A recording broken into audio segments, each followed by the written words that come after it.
আমরা নিরপেক্ষ নই, আমরা মুক্তিযুদ্ধের পক্ষে। শুধু দর্শক শ্রোতা দৃষ্টিকোণ একাত্তরের পক্ষ থেকে আপনাদের স্বাগত জানাই। আমাদের আজকের আলোচনার বিষয় বাংলাদেশের অখণ্ডতা, সার্বভৌমত্ব আসলেই কি হুমকির মুখে? বাংলাদেশের নারীরা কেমন আছে?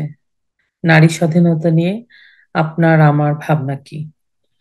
আমাদের সাথে আলোচনায় যুক্ত হয়েছেন প্রফেসর ডক্টর নাজমুল হাসান করিমুল্লাহ, চতুর্থ উপাচার্য বেগম রোকেয়া বিশ্ববিদ্যালয়ের রংপুর এবং বর্তমানে ঢাকা বিশ্ববিদ্যালয়ে কর্মরত আছেন। স্যার, আপনাকে আমাদের অনুষ্ঠানে স্বাগত জানাই। ধন্যবাদ। আপনি কেমন আছেন? আমি ভালো আছি। আশা করি আপনারা সবাই ভালো আছেন। আমরা আছি। দূরে থাকলে টেনশন বেশি হয়, তো সেভাবে চিন্তা করলে তো একটু টেনশন করি আমরা। কাছে থাকলে এক ধরনের সমস্যা, মানে এক ধরনের মানসিক অবস্থা, দূরে থাকলে আরেক রকম। তারপরেও ভালো আছি, সুস্থ আছি। তাহলে আমরা আলোচনা শুরু করি। জি, প্লিজ।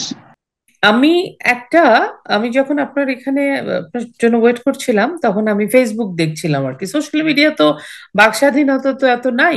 তো বিভিন্ন সোশ্যাল মিডিয়া গুলোই আমাদের একটা মানুষের পারসেপশন, মানুষের থিঙ্কিং বোঝা যায় আর কি। তো আমি একটা পোস্টে চোখ আটকে গেল। তো সেটা আমি একটু পড়ে শোনাই আপনাকে। যদি করিডোর দেয় ইউনূস সরকার, তবে বঙ্গবন্ধু কন্যা ইতিহাসে অমর হয়ে থাকবে দেশের মানুষের সাথে বিশ্বাসঘাতকতা না করার জন্য 1000 বছর। এটা একটা কমেন্ট পড়লাম, পোস্ট পড়লাম একজনের।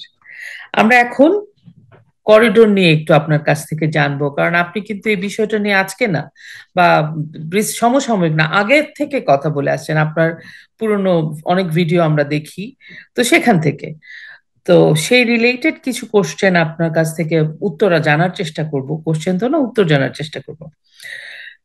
খলিলুর রহমান, জাতীয় নিরাপত্তা উপদেষ্টা এবং প্রধান উপদেষ্টা রোহিঙ্গা সমস্যা বিষয়ক হাই রিপ্রেজেন্টেটিভ বলেছেন, আরাকান আর্মি আমাদের প্রতিবেশী, তাদের সাথে সুসম্পর্ক রাখতে হবে। এদিকে আবার এর আগে চীনের কমিউনিস্ট পার্টির কাছে মিয়ানমারে রাখাইন রোহিঙ্গাদের জন্য স্বাধীন রাজ্য গঠনের প্রস্তাবও দেয় জামায়াতে ইসলাম। এই ঘটনার পরিপ্রেক্ষিতে প্রতিবাদ স্বরূপ দেশটির জান্তা সরকার নিন্দা জানায় মিয়ানমারে। আহ এ ধরনের প্রস্তাবে জামাত ইসলাম মিয়ানমারের সার্বভৌমত্ব ব্যাহত ক্ষুণ্ণ করছে, এটাও বলা হয়। এটা থাইল্যান্ডের একটা পত্রিকায়, এটা ইরাবতীতে এটা পাবলিশড হয়। এখন আপনার কাছ থেকে সরাসরি যে বিষয়টা আমরা ভালো করে জানতে চাই, সেটা হচ্ছে বাংলাদেশের স্বাধীনতা, সার্বভৌমত্ব, অখণ্ডতাকে আসলেও ইউনুসের অধীনে হুমকির মুখে পড়ে গেছে, এবং ডক্টর ইউনুস আমেরিকা কে খুশি করতে গিয়ে অনেক অন্য, like Myanmar, China, Bharat, Russia, এইসব রাষ্ট্রগুলার শত্রুতে পরিণত হচ্ছে। এবং আমরা কি এমনও হতে পারে যে অনেকে বলছে যে পার্বত্য চট্টগ্রাম চট্টগ্রাম আমরা হারিয়েও ফেলতে পারি, আমাদের বাংলাদেশ থেকে বিচ্ছিন্ন হয়ে যেতে পারে। সার্বিক বিষয়টা নিয়ে আপনার অ্যানালাইসিস কি, আপনার বিশ্লেষণ কি? ধন্যবাদ। দেখুন, আমরা যদি আমাদের একমাত্র Nobel laureate, son of the soil বলে যিনি বিবেচিত, প্রফেসর ডক্টর ইউনূস, তিনি অনেক আগেই, সেই যখন আহ, যুবক বয়স, তখনই মার্কিন মূল্যকে থিতু হয়েছেন। আপনার পড়াশোনা করেছেন এবং তার যে অ্যালিজিয়েন্স সেটি শো করেছেন এই পরাশক্তির অধিকারী দেশ বলে পরিচিত মার্কিন যুক্তরাষ্ট্রের প্রতি। তো ফলে ক্রমে ক্রমে মার্কিন সাকসেসিভ ডেমোক্রেটিক প্রশাসন তাকে মহিমান্বিত করবার ব্রত নিয়ে অগ্রসর হয়েছে। ক্লিন্টন অ্যাডমিনিস্ট্রেশন, তারপর ওবামা অ্যাডমিনিস্ট্রেশন, তারপর বাইডেন অ্যাডমিনিস্ট্রেশন, এবং তিনি এই আশীর্বাদ পুষ্ট হয়ে তার নিজেরই ভাষায় বড় মাপের বড় মাঠের খেলোয়াড়ে রূপান্তরিত হয়েছে। তিনি শুধুমাত্র বাংলাদেশের জাতীয় গণ্ডির মধ্যে আটকে থাকা একজন খেলোয়াড় নন, তিনি বিশ্ব মাপের খেলোয়াড়। আঞ্চলিকতার যে ঘেরটোপ আছে সেটা অতিক্রম করে গেছে।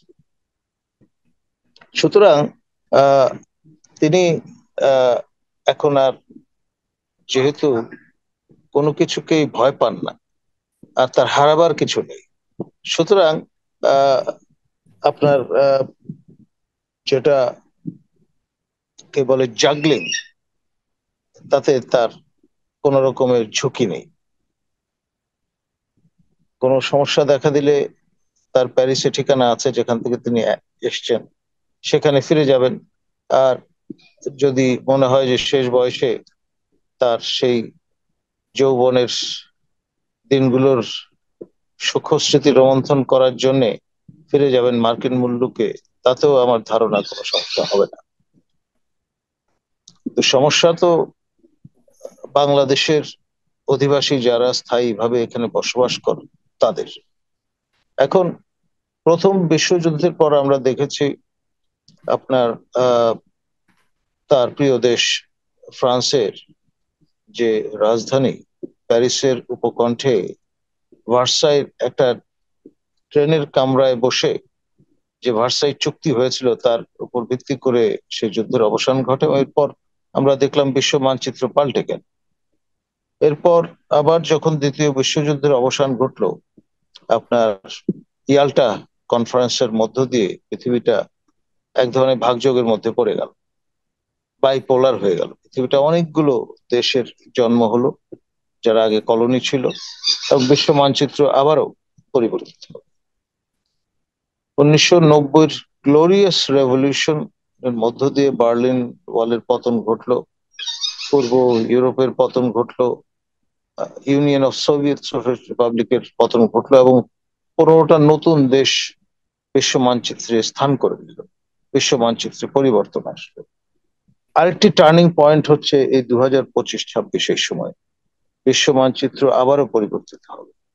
যে চিন্তা ভাবনাটি আছে ওয়ার্ল্ড এই চেস বোর্ডে যারা খেলছেন, সেই খেলোয়াড়দের একজন কিন্তু প্রফেসর ইউনূস, বলে গেলে চলবে না।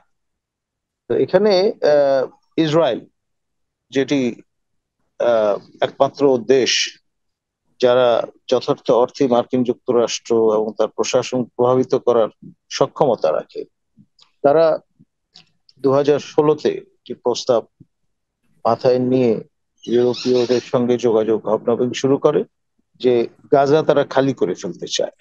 এখানে যারা অবশিষ্ট থাকবেন মেরে ফেলার পরে বা মারা যাওয়ার পরে অধিবাসীরা, তাদের জন্য তার ভূমধ্যসাগরে একটা কৃত্রিম দ্বীপ তৈরি করবেন, একটা এয়ারপোর্ট স্থাপন করবেন এবং তাদের সেখানে স্থানান্তর করে নিয়ে যাবেন।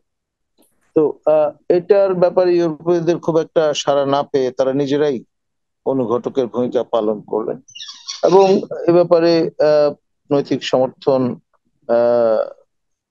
ট্রাম্প মহোদয়ের তো ছিলই। এখন আমাদের এই অঞ্চলে আপনার দীর্ঘদিন ধরে দিল্লির কাছাকাছি অফিস সংস্থাপন করে ইন্ডিয়ান রিইউনিফিকেশন অ্যাসোসিয়েশন কাজ করছে, এবং জানান দিয়ে এটাতে কোনো রাগঢাক নেই। প্রিএমবলে বলা আছে এদের উদ্দেশ্য হচ্ছে আপনার বাংলাদেশ এবং পাকিস্তানকে লার্জার ইন্ডিয়ার অন্তর্ভুক্ত করা, সেই লক্ষ্যে কাজ চলছে। এখন সেখানে আপনার সেই শকুনির দেশ পৌরাণিক, এটা কারা করছে? সরি, একটু ইন্টারাপ্ট করবেন। Indian reunification association. আচ্ছা, আপনার অ্যাসোসিয়েশনটার নাম, ওকে। এটা হচ্ছে ইন্ডিয়ান রিইউনিফিকেশন অ্যাসোসিয়েশন প্রতিষ্ঠানটার নাম। নাম। তারা এটা নিয়ে ক্যাম্পেইন করছে জোরে সোরে প্রকাশ্যে, এবং অফিস স্থাপন করে ওয়েবসাইটও আছে, আপনি ইচ্ছা করলে অ্যাক্সেস করতে পারেন, আমি যে কেউ দেখবো। অ্যাক্সেস করতে পারেন। তো শকুনির দেশ বলে পরিচিত হচ্ছে আফগানিস্তান ঐতিহাসিক পৌরাণিক কাহিনী অনুসারে। তো সেই শকুনির দেশ থেকে শুরু করে আপনার এই রাখাইন বা আরাকান, যাদের বলছি দক্ষিণ আরাকান, পুরো অঞ্চল জুড়ে বিস্তৃত লার্জার ইন্ডিয়া ফরমেশনের কাজ চলছে, এক পরিকল্পনা।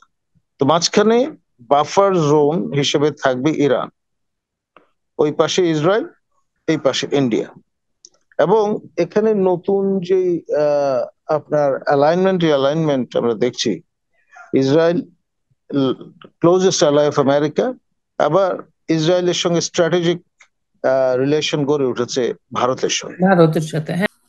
জিয়াউর রহমান যখন আমাদের এখানে সর্বময় ক্ষমতার অধিকারী ছিলেন 80-র দশকে, সেই সময়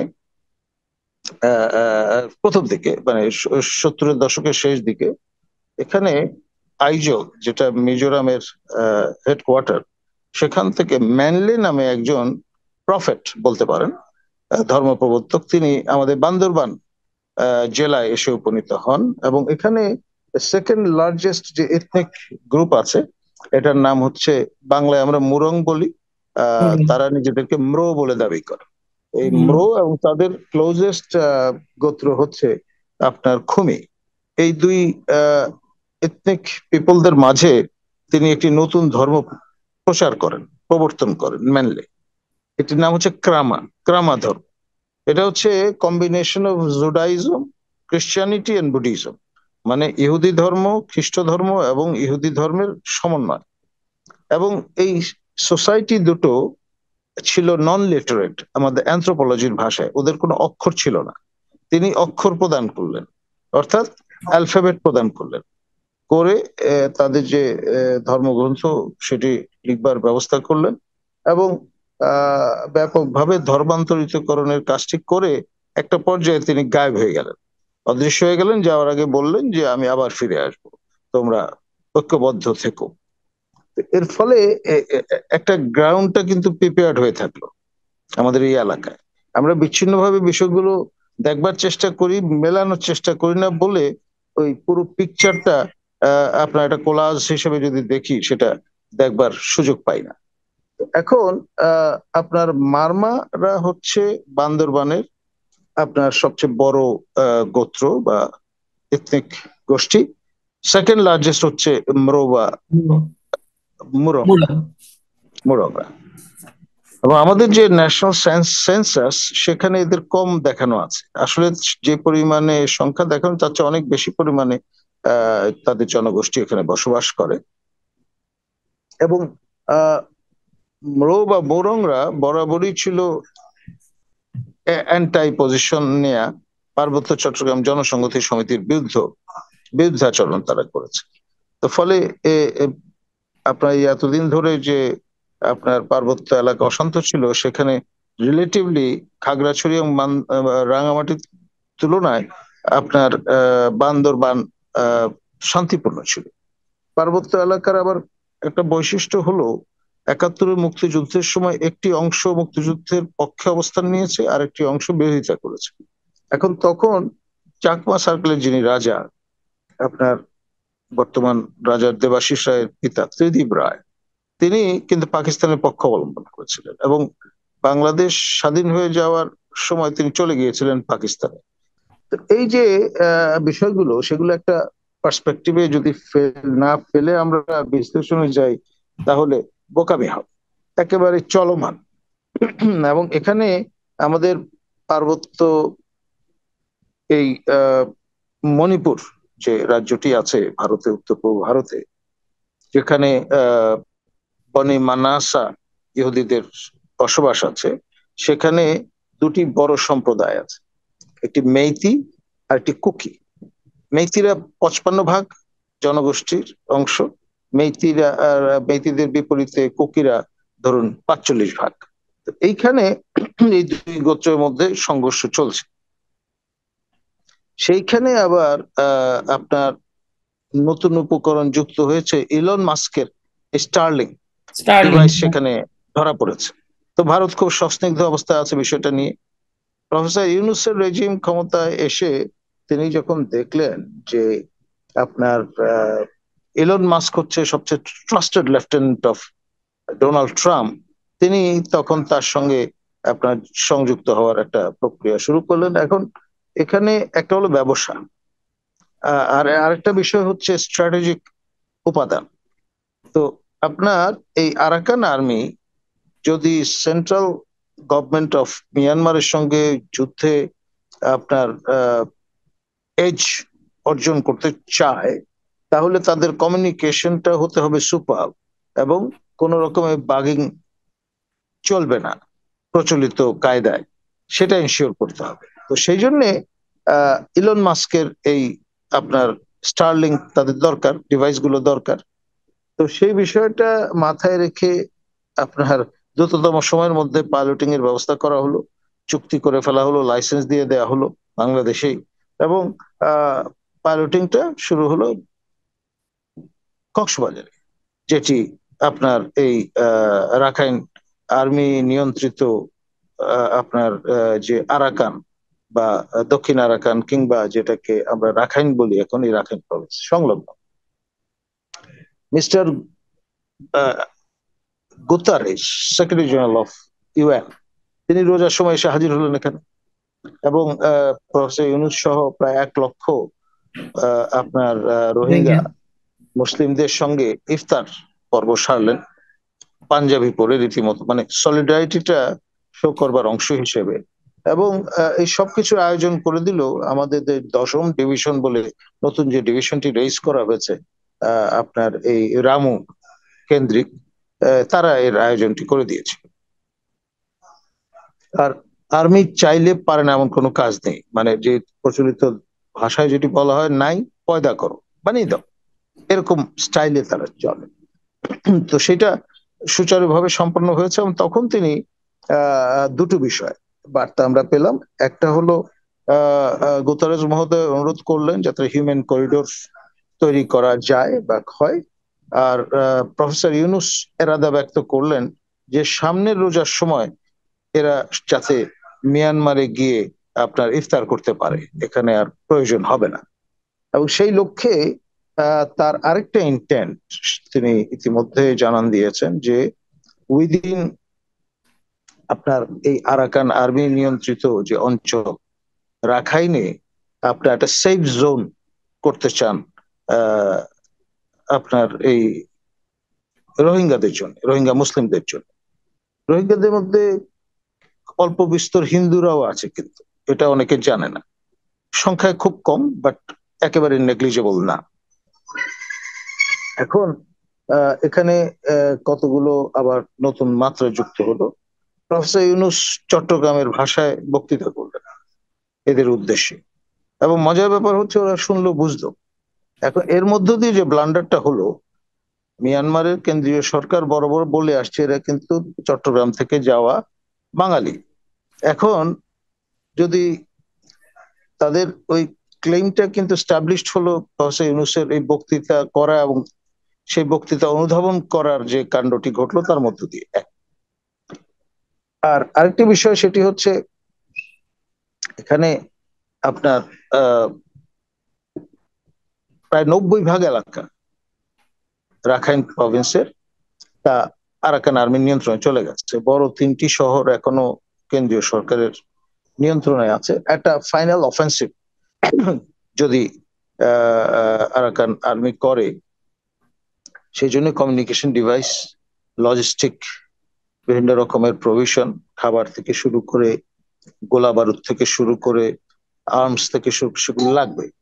প্রয়োজনে আপনার যেটাকে আমরা বলি এয়ার কাভার, সেটাও প্রয়োজন হতে পারে। তো ধরুন প্রথমে খুব ইনোসেন্টলি হিউম্যান করিডোর, তারপরে আপনার ইনোসেন্টলি যেটাকে আমরা বলছি এই সেফ জোন, এর হাত ধরে পরবর্তীতে আপনার যেটি স্ট্যাবলিশড হতে পারে সেটি হচ্ছে নো ফ্লাই জোন, অর্থাৎ কোনো এরোপ্লেন উঠতে পারবে না এই অঞ্চলের উপর দিয়ে, যাতে মিয়ানমারের কেন্দ্রীয় সরকারের যে এয়ার স্ট্রাইকিং ক্যাপাসিটি বা ক্যাপাবিলিটি সেটি যাতে অকার্যকর করে দেওয়া যায়, সেই চিন্তা ভাবনাও আছে এবং সেটার ঝুঁকিও আছে।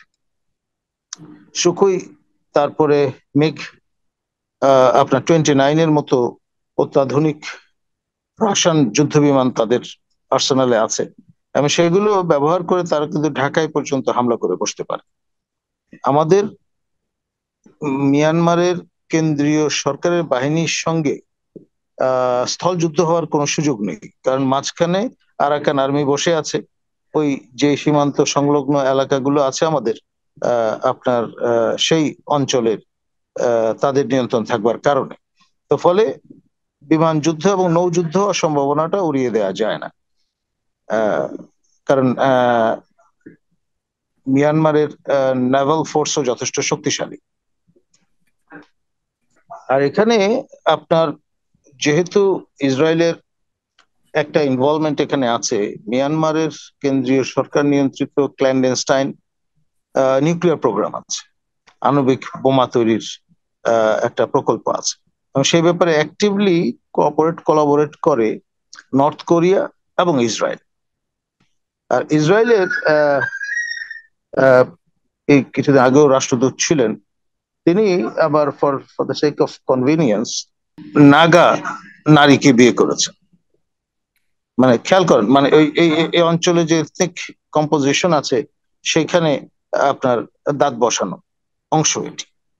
আর আপনার ঐতিহাসিকভাবে নাগারা আপনার প্রায় 100% খ্রিস্টান এখন, এবং তারা এমন একটা প্রতিশ্রুতি পেয়েছিল ব্রিটিশরা যখন চলে যায় সেই সময়, যে তারা যেহেতু হিন্দু নয়, মুসলমানও নয়, 100% খ্রিস্টান, তারা স্বাধীন সত্তা হিসেবে পরিগণিত হবে। কিন্তু শেষ পর্যন্ত সেটা হয়নি বল্লভভাই প্যাটেলের কারণে।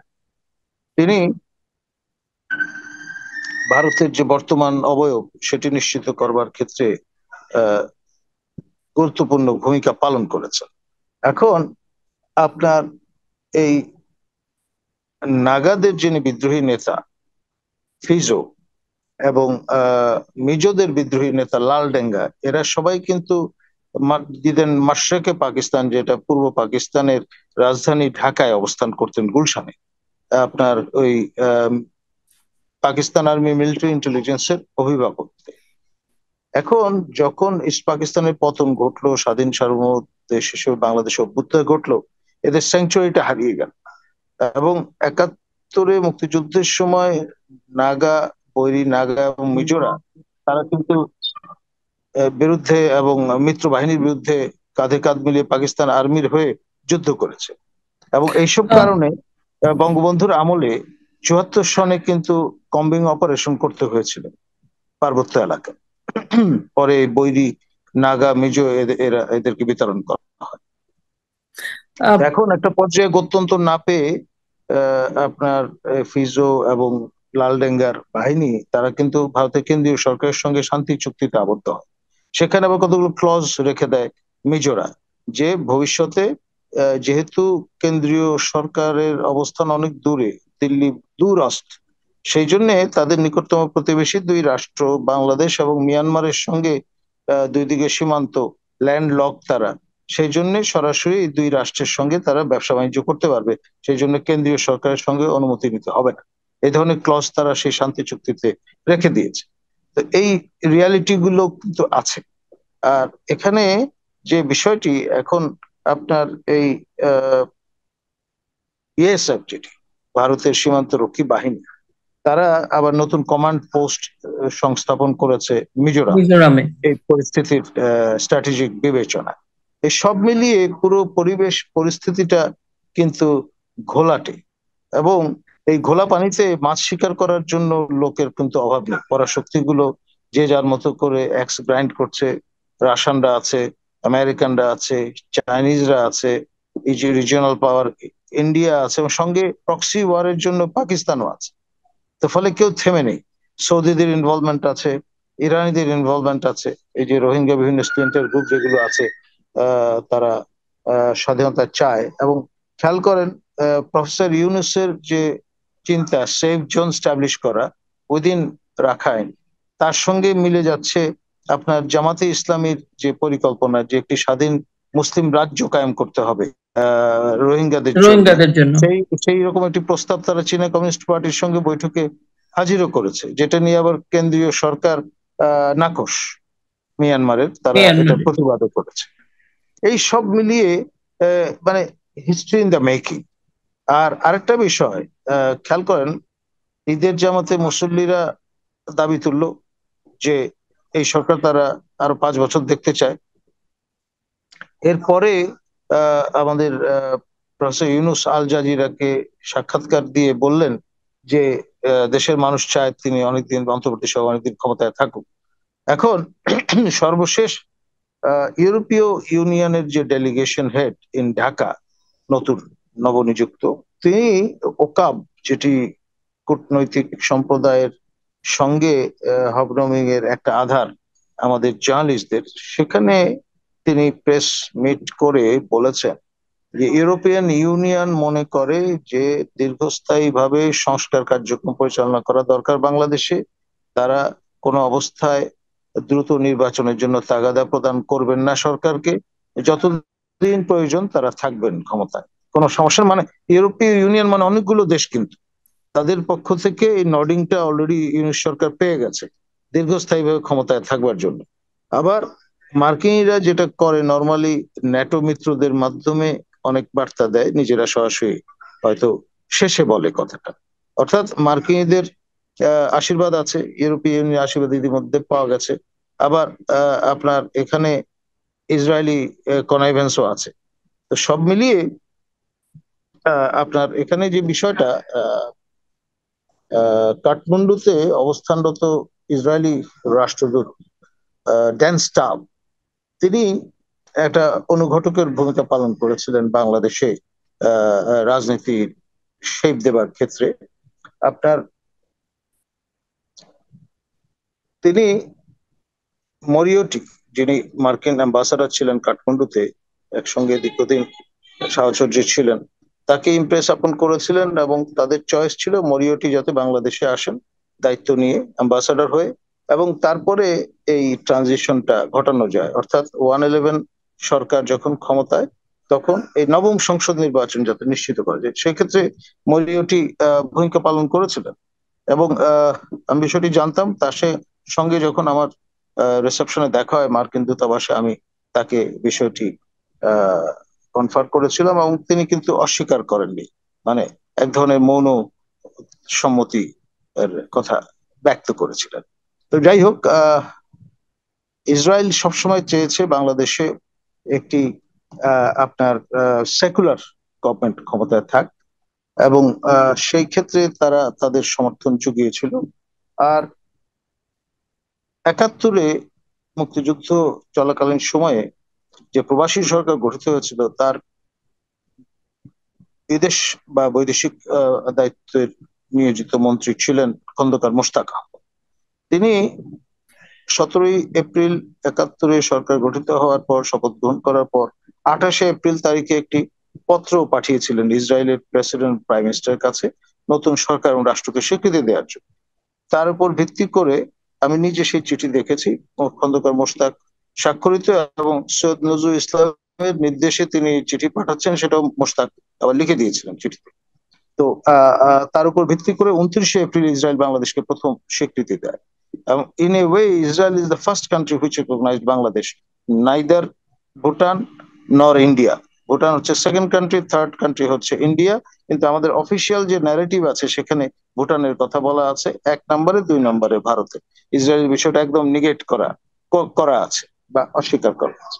এবং ইসরায়েল 72-এর লিবারেশনের পরে আবার দ্বিতীয়বারের মতো স্বীকৃতি প্রদান করে, কিন্তু তখনও ব্যারিস্টার আপনার আমাদের অ্যাম্বাসাডার জমির, তিনি তখন আমাদের যে দূতাবাস যুক্তরাজ্যে লন্ডনে সেখানে অবস্থানরত, তিনি তখন তার যে ইসরায়েলি কাউন্টার পার্ট তাদের বোঝালেন যে দেখো, এখন যদি আমরা তোমাদের সঙ্গে রেসিপ্রোকেট করি এই স্বীকৃতি, তাহলে মধ্যপ্রাচ্যের যে বিশাল এলাকা জুড়ে মুসলিম রাষ্ট্রগুলো আছে, আরব রাষ্ট্রগুলো আছে, তারা এটাকে হস্টাইল অ্যাক্ট হিসেবে নেবে এবং আমাদের স্বীকৃতি দেবে না। তো আমাদের জাতীয় স্বার্থে আমরা চাই না যে তোমাদের সঙ্গে রেসিপ্রোকেট করতে। আমরা we are happy with your recognition, but আমরা আমাদের এই সীমাবদ্ধতার কারণে রেসিপ্রোকেট করতে পারছি না। এখন ইসরায়েলিরা সবসময় চেষ্টা করেছে, যেহেতু তাদের সঙ্গে আমাদের একটা ঐতিহাসিক বন্ধন আছে, কোইন্সিডেন্টালি ইসরায়েল রাষ্ট্রের জন্ম না হলে, মানে ইসরায়েল তো থিওক্রেটিক জুইশ স্টেট হিসেবে যাত্রা শুরু করে, আপনার এই রাষ্ট্রটি কলিমুল্লাহ কায়েম ভাই, না আমি হলে আমি ওই প্রসঙ্গে মুসলিম থিওক্রেটিক স্টেট পাকিস্তানের জন্ম হতো না। পাকিস্তানের জন্ম না হলে এই অবয়ব নিয়ে পূর্ব পাকিস্তানের যে ম্যাপ, সেটা ধরেই তো বাংলাদেশ রাষ্ট্রের ম্যাপটি নির্মিত হয়েছে। এই অবয়ব নিয়ে বাংলাদেশ গঠিত হতো না। ফলে ওই কনসার্নটা তাদের বরাবর রয়ে গেছে। এবং খেয়াল করে দেখেন, আপনার তারা যখন পর্দার অন্তরালে থেকে হেল্প আউট করলো এই ট্রানজিশন টু ডেমোক্রেসি, এবং নবম সংসদ নির্বাচনে আওয়ামী লীগ জয়লাভ করে ক্ষমতায় আসলো, কিন্তু তারপর থেকে তাদের যে প্রত্যাশাটা ছিল, গ্র্যাজুয়ালি অন্তত ট্র্যাক টু অবলম্বন করে হলেও এক ধরনের ঢিলেঢালা সম্পর্ক তৈরি হবে, সেটা না হয়ে কিন্তু শেখ হাসিনা সরকার বরাবর প্যালেস্টাইনদের প্রতি তার যে সমর্থন, অকুণ্ঠ সমর্থন, সেটি ব্যক্ত করেছেন। এবং ইসরায়েলের ব্যাপারে খুব একটা উৎসাহ তার ছিল না। একটি মাত্র আমরা নমুনা দেখেছি, যে আমাদের ই পাসপোর্ট যখন তৈরি হলো, তখন আপনার সেখান থেকে একসেপ্ট ইসরায়েল যে এক্সামশনটা ছিল সেটা তুলে দেওয়া হয়েছিল। তারপর পরে আবার এই কারণে পররাষ্ট্রমন্ত্রী মোমেন সাহেবকে হস্টাইল রিসেপশনের সম্মুখীন হতে হয়েছিল, এবং ফলে নানান রকম ব্যাখ্যা তিনি দিয়েছিলেন। আর এই সরকার আপনার ক্ষমতায় আসার পরে, ইউনূস সরকার, আপনার যে 1 মিলিয়ন লোকের যে মার্চ, বা মতান্তরে 1 লক্ষ লোকের যে মার্চ হলো, যেটা ইসরায়েলি মিডিয়া খুব ভালোভাবে সম্প্রচার করেছে, তার পরই দাবি উঠলো যে এই ই পাসপোর্ট থেকে এক্সামশনের যে ব্যাপারটি তুলে দেওয়া হয়েছিল, এটা পুনঃপ্রবর্তন করতে হবে। এবং পরে এই ইউনূস সরকার সেটি আবার পুনঃপ্রবর্তন করেছে, to make this popular demand translated into action. ধন্যবাদ। আহ, কলিমুল্লাহ ভাই, আসলে এই বিষয়গুলা বিশেষ করে পার্বত্য চট্টগ্রাম, বান্দরবান, এই বিষয়গুলা যখন আপনি বললেন এত এত সম্প্রদায় এবং ইন্টারনালি কত ইতিহাস জড়িত, তো আম, আসলে খুব একটা ভালনারেবল সিচুয়েশন। কিন্তু আপনার পুরো কথাটাই যেটা আমরা বুঝলাম আমাদের কাছে, কারণ কি এত কিছু যে হচ্ছে, এবং ডক্টর ইউনূস তো রাইট দিস মোমেন্ট বাংলাদেশের প্রধান উপদেষ্টা, সমগ্র বাংলাদেশের, তাই তো? কিন্তু জি। উনি উনি এসেই যে উনি মার্কিনীদের যে পারপাস সার্ভ করার চেষ্টা করছেন, এবং ওনার পুরো ফোকাস কিন্তু যতটা ফোকাস ওনার পার্বত্য চট্টগ্রাম, রাখাইন, আরাকান নিয়ে, ততটা তার কনসিকুয়েন্সেস বা কি হতে পারে, বা বাংলাদেশের মানুষের যে জীবন যাত্রা যে মানে ভয়াবহ অবস্থার মধ্যে আছে, ওটা নিয়ে ওনার কোনো কনসার্ন পরিলক্ষিত হচ্ছে না। ওনার দুই তিনটাই কনসার্ন, একটা হচ্ছে করিডোর বা পার্বত্য চট্টগ্রাম বা রোহিঙ্গা, আরেকটা হচ্ছে নির্বাচন। উনার সরকার খুবই জনপ্রিয়, মানে খুবই পার্টিকুলার কিছু বিষয় নিয়ে উনি আহ আছেন আর কি। সেটা পুরোটাই ওনার ক্ষমতায় দীর্ঘ সময় থাকার একটা প্রক্রিয়াকে উনি দেখছেন। সেই জন্য আমাদের সার্বভৌমত্ব বা আমাদের একটা অঞ্চল স্যাক্রিফাইস করতে উনি রাজি আছেন, এটুকু আমি আপনার কথাতেও বুঝতে পারলাম। তা এখন কথা হচ্ছে, এরই প্রসঙ্গ ধরে যে বিষয়টা আমি জানতে চাই, আমাদের দর্শকরা আসলে জানতে চায়, সেটা হচ্ছে শ্রোতারা, যে এই পুরা ডামাডোলের ভিতরে এই যে মানে প্রথমে ইউনূস তার বাহিনী দিয়ে বা তার সমন্বয়ক, তার আম, রাজনৈতিক, তার সঙ্গে যারা আছেন তাদের দিয়ে বলানো যে উনি অনেকদিন ক্ষমতায় থাকবেন, ইউনূস সরকারের থাকা উচিত, তারপর নিজে নিজেই বলে ফেললেন। এর এই সময় জায়গাটাতে এসে দেখা গেল এতদিন যে প্রধান এখনকার রাজনৈতিক দল বিএনপি, যেটা ইউনূস সরকারকে সমর্থন দিয়ে আসছিল, তারা তাদের প্রতিবাদটা মানে অদৃশ্য পটে আসলো। আপনার কি মনে হয় যে আহ, অচিরেই নির্বাচন বিষয়ে রাজনৈতিক, ইউনূসের বিষয়টা তো আমরা বুঝে গেছি, রাজনৈতিক দলগুলা যারা নাকি এই যে বিএনপি বা অন্যান্য বাম সংগঠন বা আওয়ামী লীগের সমর্থক তো আছে, আপনি তো এদেরকে মাইনাস করতে পারবেন না, যখন আন্দোলন সংগ্রাম হবে তখন আসবে। আপনার কি মনে হয় যে এরকম কোনো কিছু আহ হওয়ার সম্ভাবনা আছে, আন্দোলন বা নির্বাচনের বিষয়ে জোরালো কোনো দাবি দাওয়া বাংলাদেশের মানুষ করবে, এরকম মনে হয় আপনার? খালেদা জিয়ার এই দেখুন, বিষয়টা যাওয়া। মানে বিষয় যেটি সেটি হচ্ছে, আন্তর্জাতিক শক্তি নিশ্চয় কাজ করছে। তো এখানে ইউরোপীয় ইউনিয়ন ইতিমধ্যে গ্রিন সিগন্যাল দিয়ে দিয়েছে। মার্কিনীদের বাণিজ্যিক স্বার্থ আছে, স্ট্র্যাটেজিক স্বার্থ আছে, রিড্রয়িং অফ দ্য ম্যাপের যে ইস্যুটা সেটি আছে, ইসরায়েলের স্বার্থ আছে, চীনের স্বার্থ আছে, রাশিয়ান স্টেক আছে, ভারতের স্বার্থ তো আছেই। তো সব মিলিয়ে খেলাটার আপনার জাতীয় গণ্ডিতে সীমাবদ্ধ নেই, এক। দ্বিতীয়ত, আপনার ম্যাডাম খালেদা জিয়ার এই আগমন, সুস্থ হয়ে ফিরে আসাটা হয়তো নতুন একটা মাত্রা যুক্ত করবে, কিন্তু this is not good enough to ensure early election, এক। 2 নম্বর হচ্ছে আপনার অ্যাম্বাসাডার মাইলাম, এরশাদ আমলে তিনি মার্কিন রাষ্ট্রদূত ছিলেন ঢাকায়, এবং তার ঘনিষ্ঠ সহযোগী আপনার জন ড্যালেনউইচ, তিনি 3 টার্মে আমাদের এখানে পোস্টেড ছিলেন, এবং অনেকে সন্দেহ করেন যে তিনি স্টেট উইথ স্টেট অ্যাক্টর হিসেবেই মূলত দায়িত্ব পালন করেছেন। তিনি সম্প্রতি সেন্টার ফর গভর্নেন্স স্টাডিজ এর আমন্ত্রণে ঢাকা এসেছিলেন। এই 2 জন এসে, বিশেষ করে জন, খোলামেলা বলেছেন যে গত 111 রেজিম ব্যর্থ হয়েছে রিফর্ম কার্যকর করতে, এইবার ফেল করার কোনো সুযোগ নেই। এবং তারপর খেয়াল করে দেখেন ইউরোপীয় ইউনিয়ন এই বার্তাটি দিল, এবং আমার সতীর্থ ইলিনয় প্রফেসর আপনার প্রফেসর আলী রিয়াজ, তিনি কিন্তু অ্যাম্বাসাডার মাইলাম এবং জন ডেলনুইজের সঙ্গে, মানে তাদেরকে বলা হয়ে থাকে 3 মাস্কেটিয়ার্স। এই 3 জন আপনার এই যে অগাস্ট বিপ্লব, সেটি কার্যকর করবার ক্ষেত্রে যথেষ্ট গুরুত্বপূর্ণ ভূমিকা পালন করেছেন, এবং নর্থ আটলান্টিক কাউন্সিলের সঙ্গে ভালো রকমের হবনবিং আছে এদের। আর এই প্রফেসর আলী রিয়াজ, তিনি কিন্তু সহসভাপতি হিসেবে দায়িত্ব পালন করছেন যে রিফর্ম, যে আবর্তনটা, সেখানটায় যেহেতু বয়োজ্যেষ্ঠতার একটা ব্যাপার আছে, সরকার প্রধান হিসেবে স্টিয়ারিং হুইলে প্রফেসর ইউনূস আছেন, তিনি এই সভাপতি এই পুরো এফোর্টে, ইজ সেকেন্ড ইন কমান্ড।